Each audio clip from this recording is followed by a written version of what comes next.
लगाया, लेट गए। थोड़ी देर बाद पंडित जी जो थे वो सो गए। पहुंच गई चिट्ठी, अब बुढ़ापे में पैदल नहीं चला गया। और एक बात ध्यान और रखना भक्तों,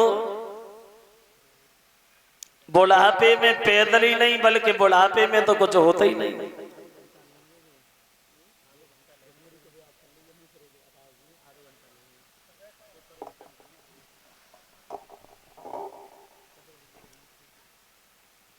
बुढ़ापे में पैदल ही नहीं बल्कि बुढ़ापे में तो कुछ होता ही नहीं। शरीर काम करना छोड़ देता है, इंद्रियां शिथिल पड़ जाती हैं और बुढ़ापे में सब नफरत भी करने लगते, सब धोखा भी दे देते। हितकारी, व्यवहारी, परिवारी, रिश्तेदारी, घरवारी सारी सब छोड़ देते हैं बुढ़ापे में, कोई नहीं मानता। एक कवि कहता है, देख के जवानी को इतना इठलावे मती,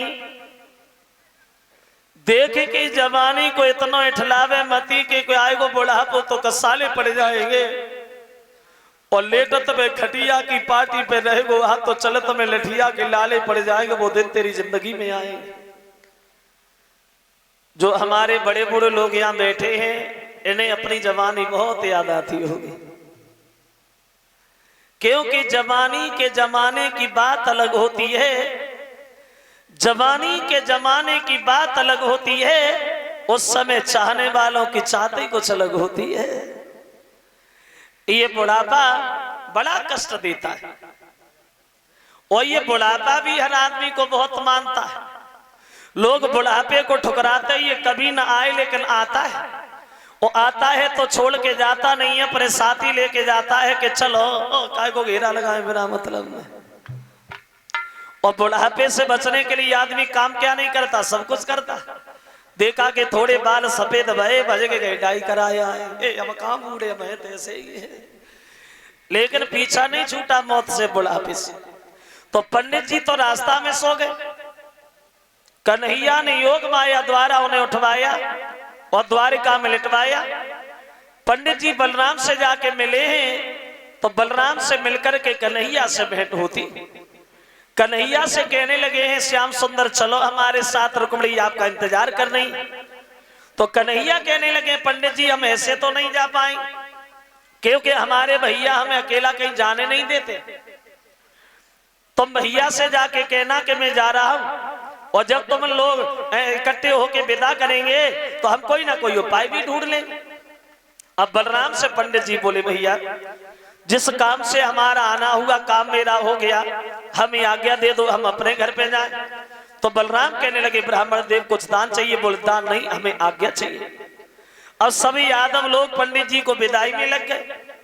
और जब विदा किया तो पंडित जी दरवाजे पे ही पहुंच पाए। कन्हैया ने इशारा कर दिया तो पंडित जी द्वार पे बैठ के बड़ा तेज हाँफना खांसना शुरू हो गए। तो बलराम से कन्हैया कहने लगे, भैया बलराम से बोले इनके ऊपर बुढ़ापा है, अगर आपकी आज्ञा हो तो पंडित जी को थोड़ी दूर हम छोड़ के आते। बोले जाओ जल्दी आना। और रथ में बैठाल करके चले भगवान कुंदनपुर से बाहर, एक मंदिर पे, गांव से बाहर मंदिर है, उस पे खड़ा कर लिया रथ। और पूछने लगे, ब्राह्मण देव जी फौजें किन की है? ससपाल की। इसका मतलब है ससपाल पूरी तैयारी से आया, मैं अकेला आया, मैं लड़ नहीं पाऊंगा, मैं तो जा रहा हूं। कहने लगे हैं श्याम, वो लड़की मर जाएगी लेकिन ससपाल के साथ नहीं जाएगी। लड़की मर जाएगी, ससपाल के साथ नहीं जाएगी, तो मैं क्या करूं?